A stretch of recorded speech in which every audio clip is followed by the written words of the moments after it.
In this video, I'm going to show you how I created some fireworks in my backyard using nothing but lighting. My approach to lighting and creating a scene always stems from reality. I always look for things, qualities, shape of light, direction of light that I observe in nature, how it actually happens.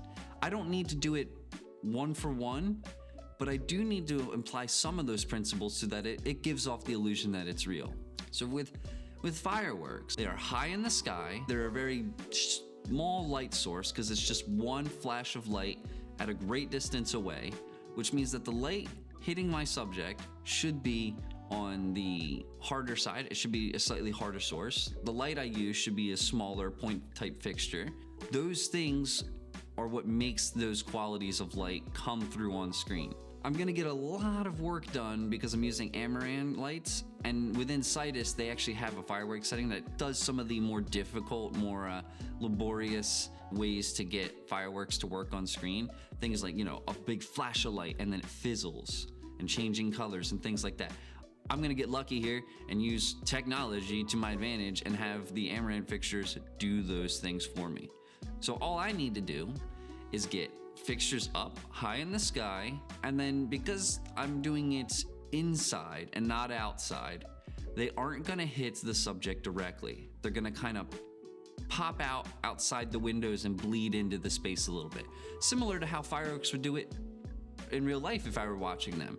They'd pop out over the house and the light would just bang, fizzle, and then bleed into the house. So I'm gonna do that with two fixtures. So I'm gonna start with one and see where that gets me. I like the position of light, I like what it does in the space, so we're gonna stick with its position and put the firework effect on it to see if it's doing anything good.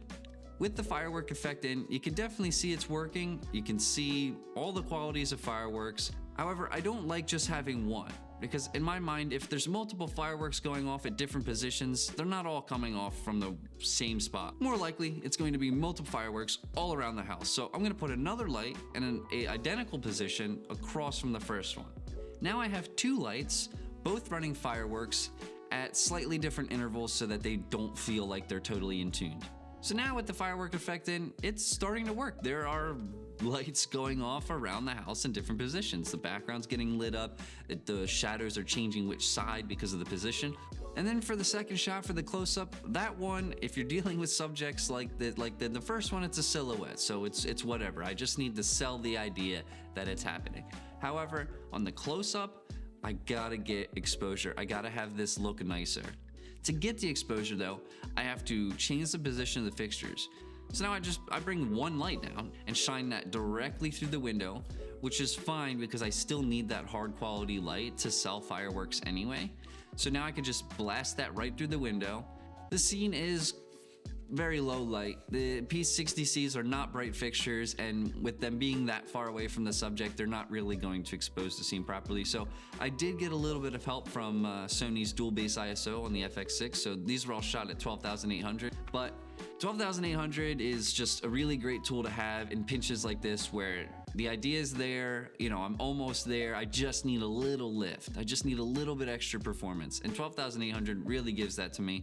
That's it for this shot. That's pretty much all I wanted to do. It's a high concept lighting for fireworks, and I just shrunk it down to something that I could control and see if it worked. And with sound design, it's okay. It's pretty convincing. It could work. It could definitely work.